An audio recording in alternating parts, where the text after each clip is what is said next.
Thank you all for coming out today. We're going to start by just giving an overview over the entire ideas behind Invite. To start off, one of the things, if you haven't looked at this, we have a few copies. It's really kind of neat.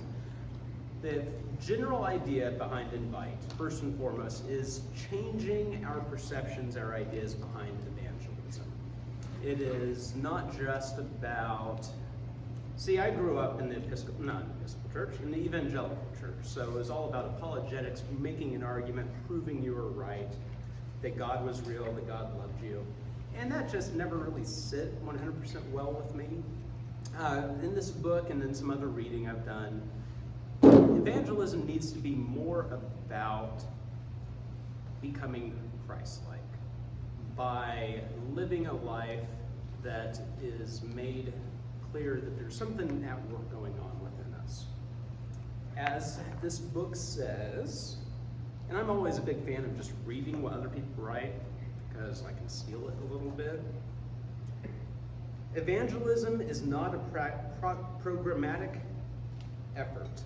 It is a willful, joyful, spiritual discipline of seeing and naming the Holy Spirit at work in ourselves and those we encounter, giving voice to our own grace-filled experiences and helping others find their voice. There's a lot of fear and hesitation when it comes to evangelism. I'm a new Episcopalian, but everything I've read in this and everything I've heard, it seems we're pretty reticent and hesitant about sharing our faith, which I understand kind of where that comes from, but bottom line, we are called to make disciples of men, disciples of Christ. We are called to live a life that is both spirit-filled and spirit-led. Evangelism is about living that life so that it is painfully obvious to people that there's something going on within us. This nifty book that Deacon Bob recommended a while ago, I actually finally got it and started reading it. It is people that talk to God, not just about God daily and authentically, that experience real transformation in their own lives. When their family, friends, and even strangers see that transformation, then others know something real is happening.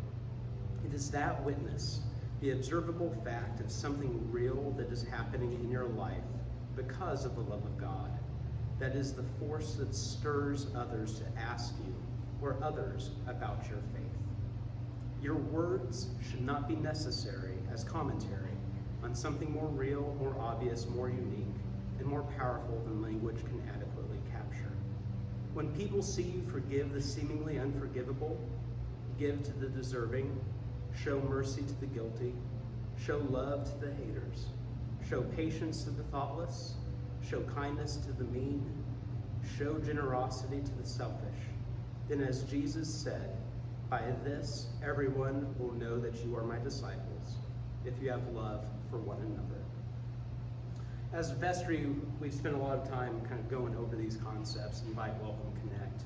For invite, we tried to look at ways specifically that we could use the tools that we have at hand to get people to come to Good Shepherd.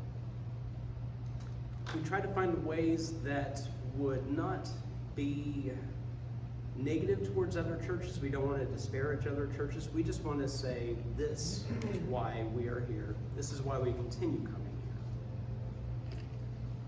In the book, it also talks about finding new ways to reach out to the community. Ask the questions, not just does the community know who we are, but do we know who the community is? And that is something that we were challenged with in this little committee of ours, trying to find ways to explore that. It's about changing that mindset of inviting people, not just so they could come to church, not just so that they could fill the pews, but because that is what Christ wants us to do. Not just to get new numbers, but because we believe that living this life, coming to this church, enriches us spiritually and in profound ways. And there's nothing bad about sharing that. It's maybe even a little selfish of us not.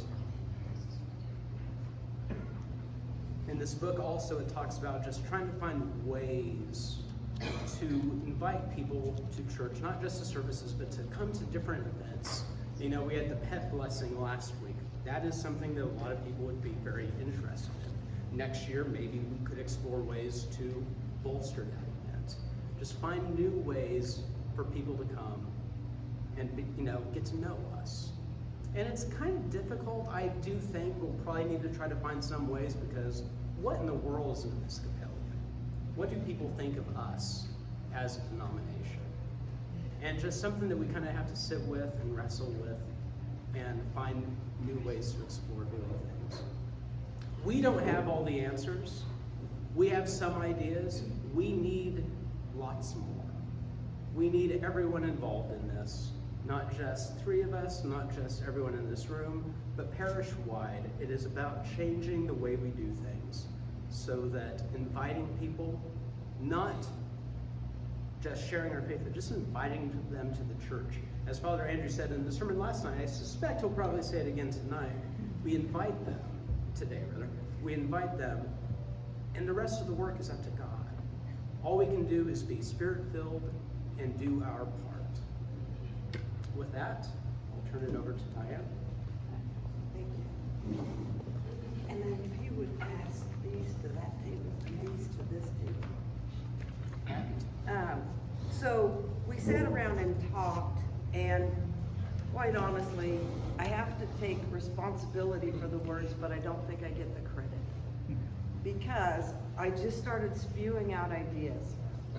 And what I have passed to you is a sheet of paper called Good Shepherd Profile.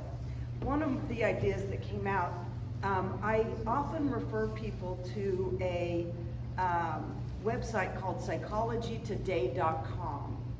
And when you go there, you see a picture of somebody, a therapist, and below her picture, or his picture, is something about themselves so that you understand who that person is. And I said, we need to do that on our Facebook page. Have a picture of us, and then these words, and everybody's got a different person. These are just samples, and then I'd like you to fill them in. And so what I would like to do, and keep in mind, these will go on our Facebook page. So if you don't want to be on our Facebook page, you are not compelled to do this.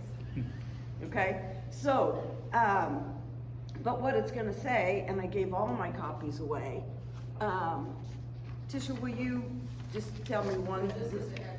That's an extra one. Awesome. So, and it happens to be mine.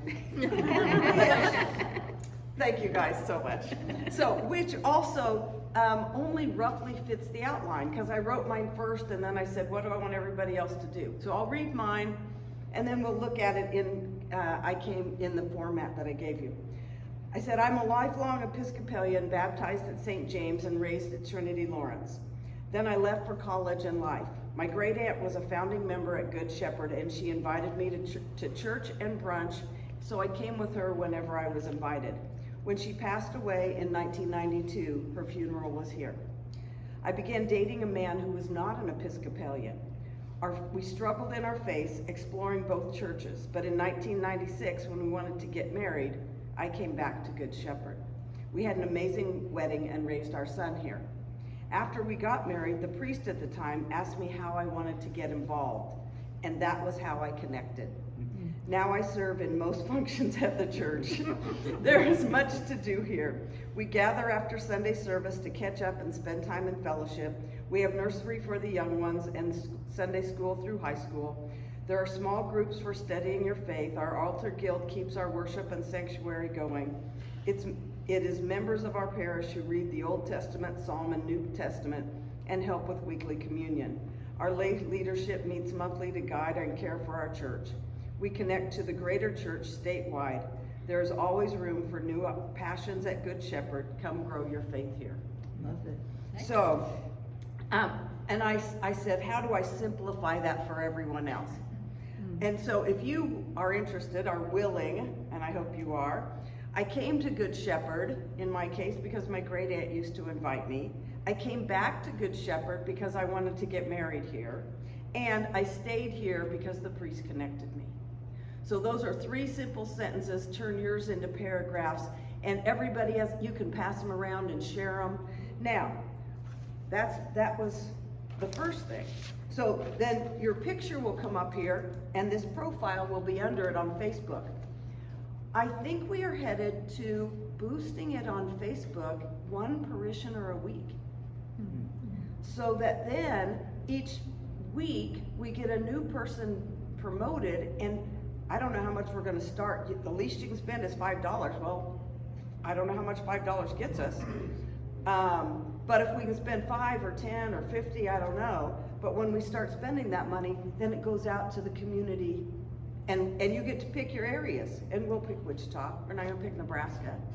And so then 1 person each week will be featured. Then my next idea was to take our photos, and I'm thinking 12, like disciples, right? With this phrase, I'm here because, and then under each one, we'll create a tag phrase from your profile. And so, for example, mine would be, where did I put mine? So it would be my picture, so then it would be the picture, and I said, my faith grew. And Diane McCoy, whose picture's not on here, says, the music stays with me. So in her thing, she said, the music stays with me all week. I said, I'm gonna use that because the music actually stays with you in your bed. Right? And she started laughing just like all of you, and she's like, that's perfect.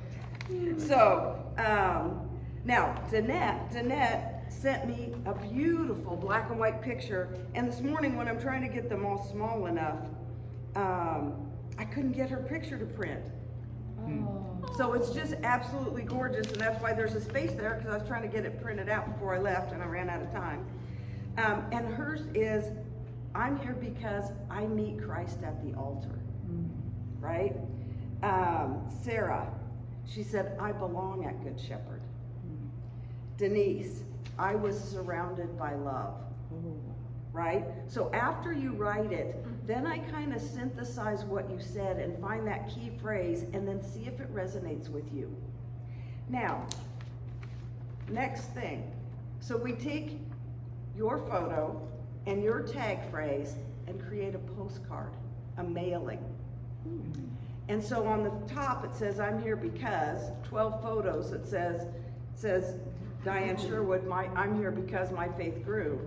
And on the back, now what I want it to say, and it'll change every time we have a mailing, right? And the 12 faces will change every time we print new cards. We'll print enough for a mailing, we'll change the faces and print another mailing, right? So that everybody kind of gets out there. And it'll say, don't just come for Christmas. Come for Advent and learn how Christ changed the world. Don't just come for Easter. Come for Lent and understand how we got to Easter. Wow. Right? That's great. And then it'll say, come to our steak feed and come to our blessing of the animals and, anything that we can do to invite. But I am relatively positive that you, like me, get something that says come to Christmas Eve at our church. From a different church. All of the churches say come to Christmas Eve, join us for Easter. Don't just come for Easter. Come for Lent and watch how we grow. Right? It's not only about the celebration. Come and watch how we got there. So I'm very excited about that. And, but we need profiles, we need pictures, and at the bottom, I didn't say this to the vestry, it says, please submit a photo of yourself that shows your spirit and joy. Right? Give us that thing that radiates from your eyes that can go on a postcard and get mailed to zip codes 67205, 212, 101, maybe 203, I don't know how far. So the third thing that we talked about. Cheney needs this place. Yeah. Oh, yeah. What'd you say? I said, Jeannie needs this place. Cheney, Kansas. Oh, Cheney, Kansas. That's what I'm like, Cheney. There are 3 or 4 refugees from Cheney who've been Right? coming here for years. So, At the same time, Cheney has no church that comes anywhere close to the Episcopal Church. Amen, Wow. that brother. so The Cheney one- would, and that's the one that was 67025, moderate, right? Very, the Ooh, one that how was did you know moderate, that very I just do conservative. zip codes well. I said the one that was moderate, very conservative. So, that being said, Marketing brain. so, then, now I lost my train of thought. I do zip codes well, We're just now training. I don't do life well. Number So- 3. Oh, the next thing. One of the things that we talked about, and not doing it this fall because fall's too busy and too full for not just the church life, but I'm thinking about May Day. Who celebrates May Day anymore? And do you remember how we used to celebrate it? With a pole and weaving the ribbons. Even just taking a flower to somebody. Yes. Right? So less about gathering them to us and more about sending us to them. And off the top of my head, God's words, and I ran it past the bishop and she's like, I'm not sure about those words. Do you guys remember, were you there? I don't remember. So the bishop came on the 10th of October maybe, and they had us come together. September. You're right, last month. And so my pop out of my mouth phrase was 6 blocks south. So that we will go 6 blocks south and drop something little off at each home, which says, we're gonna make it up.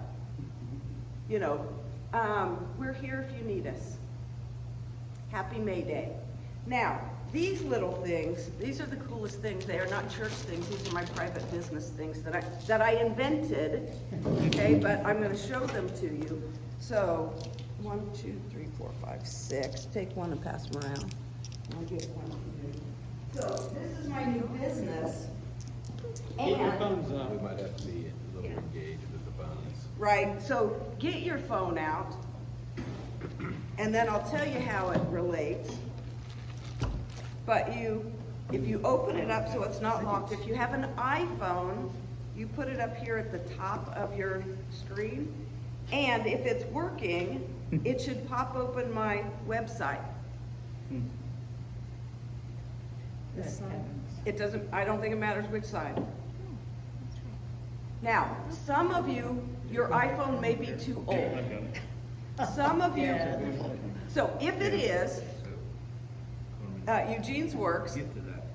So if it is, you scroll up and you'll find something that says NFC. Right. So it has a tag in Basically. I have no idea. How cool is that? Here we go. And then the application has that button. This is a 7. Press that button it. and it comes up. Oh, yeah. Maybe. So if it didn't work, I'll work with you on it in a minute. It brings up my calendar. Well, so set it down, I'll come back, but let me just show you briefly. So it comes up, you push it open, Okay, and it's, we'll figure that out. Look, yeah, just take it. and it sends you to my website. That is very cool. So, this morning, at driving in here, I'm thinking that the churches needs to say, touch me to your cell phone to get to know us. Right? Because if I handed you this, you might say, oh, that's a cute little thing. Yeah. But you wouldn't know what to do with it. Right. So if you carry it in your pocket and you happen to stick your cell phone in your pocket, it might pop up. Right?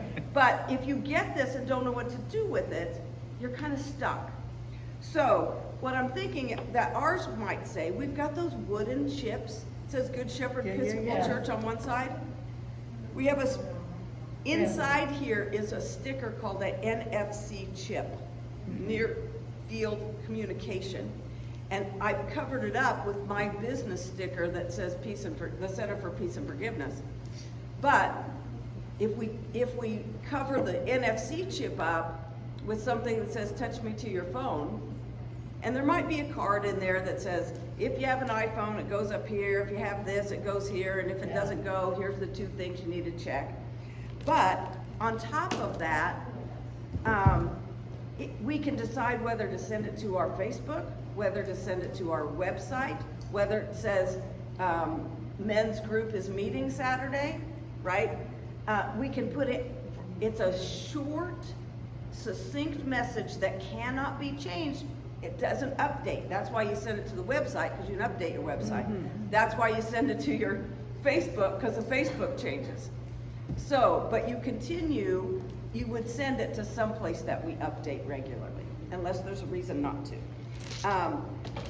But then it gets them in the mode of knowing we're tech savvy. I don't know if that's important, but everybody else has these large screens with big, huge bands, blah, blah, blah.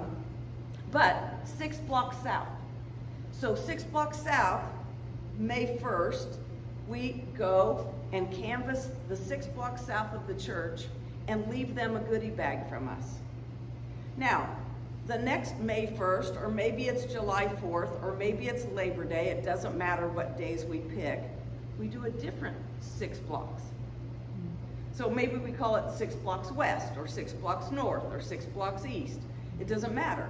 And maybe it's 6 blocks souther, right? Because west, we only have businesses. There's not a lot of 6 blocks west. And so we start canvassing the surrounding neighborhoods and give them a goodie basket from us, again, inviting them. Now, some people, and we would, theoretically, we do it to 2 people at a time, so you're not out there getting kidnapped or going into a dangerous situation. The thing we talked about that, though, we can't know your need, but we're here if we can help. We're here to help if we can. Whatever the, but we don't know what door we're opening up, whether it's domestic violence, drug addiction, mental illness, and the problem with that is we need to have those kinds of resources in place to deal with whatever we have invited into our church. Now, what we talked about in our vestry meeting is no one's going to call us between 9 p.m. and 9 a.m. We're not here. So it's not going to be, I need shelter from the violence tonight. That's not it. It will be after the violence or after the, it might be my house burned down. We're good at my house burned down. I'm not sure we're really good at, hey, I'm bipolar and I'm not sure how I'm going to be able to behave. Hey, I'm schizophrenic, I have Tourette syndrome. I may yell out in the middle of your sermon, right? How are we going to deal with that? So we need a group, we need a subgroup who's going to help brainstorm the things that we might be able to resource for them.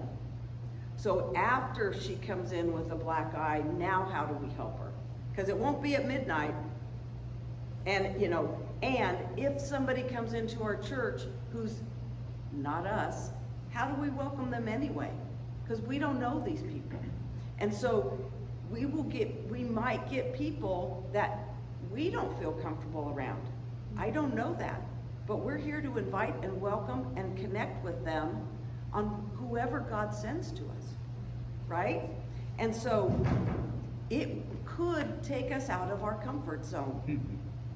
It will. It should. But we need to be prepared for that and not just blindly go say, bring us all your problems because we're ready. We need to be ready so that when they bring us their problems, we have what we need. So, am I missing something that I had brought up before? I thought there's the third one. No, I think the first one was Facebook, the second one was the postcards, and the third one is 6 blocks south. So, but we really want to open it up for questions. And thoughts. And thoughts. Ideas. Quickie, Ken? when we go canvassing, can we, previous to that, get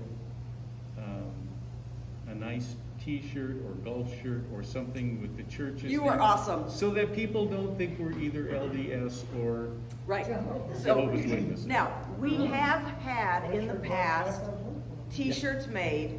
We have, and the t-shirts that we had created were the 4 windows, and we only got through 2 windows. The 4 windows of Good Shepherd. And we did the what's that first one? The hand of God. Jesus the Lamb. The next one we have is the Holy Spirit, and then we have communion. So it is absolutely a great idea to revive those. And so yes, we had the hand of God was short sleeve, and we did it in yellow and green ones. And we asked you to put something on the back that was important to you, right? So then at the Good Shepherd was a long sleeve white with the purple. And then the next one, so if this was yellow and green, I think that one's red, the Holy Spirit, the dove. Yeah. And then the next one is I thought that was purple and red, and it was some blue. So, but yes, we will do that again, just as specifically for that. That's awesome, great idea. And we need the Holy Spirit one because the Spirit will help us know how to help the people Respond, that come. right? Yeah. Other questions? So I guess I would then say, is there anybody who is really uncomfortable having your face on Facebook? Because if not, I would ask you to fill this out and hand it back in.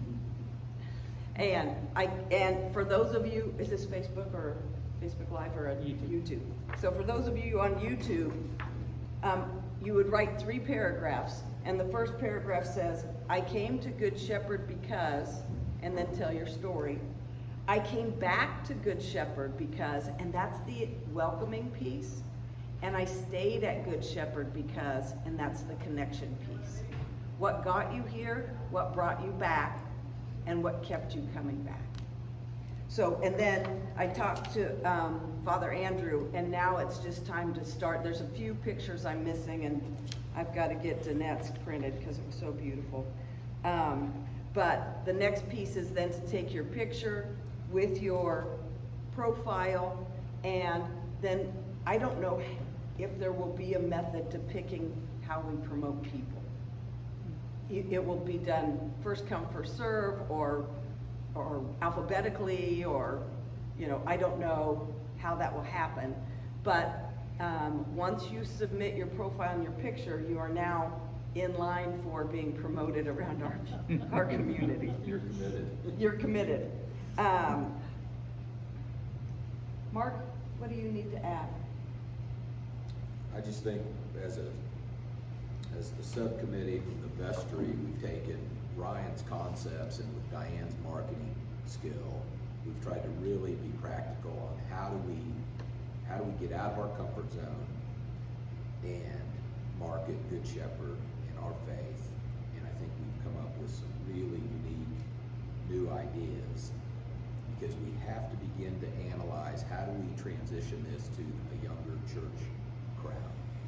And whether it's social media marketing or the door-to-door stuff or the technology that Diane was aware of, I believe we've done that in this attempt to get out there and market Good Shepherd. This is a must for our church. It's an absolute must. We have to continue to grow. We're in a very competitive strip of 21st Street. There's a lot of bigger, More outgoing. more, they changed their name. There's a lot of that going on. We've either got to get with it and compete with them, or we're going to get left behind. I think tip of the hat to Diane. She came into our meeting so energized, and honestly, Ryan and I just kind of sat back and watched this whirlwind of energy and ideas take over, and we've refined some of them, added to them. But thank you, Diane, for your hard work on ideas. Yeah, so I told you that the bishop, I said 6 blocks south, and she goes, well, can't we use 7? That's the perfect number. And she sat there in the meeting, and finally she's like, 7 blocks south just doesn't work. 6 blocks south is what it has to be. And, he said I was a whirlwind. That's just the Holy Spirit. I've got to tell you, it is There is so little of me in that and so much of just somebody spewing words out. You open your mouth and the Holy Spirit comes out. You give the Holy Spirit an opportunity to work and they're like, oh, here's somebody.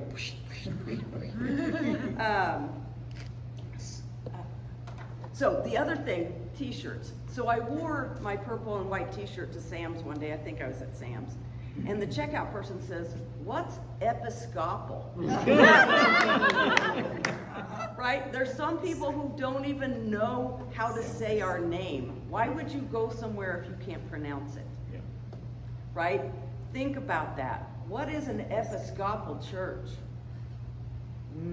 Right? There's a lot of work we have to do, and we need every person to catch on fire and help us with this. Thank you, guys. Thank you.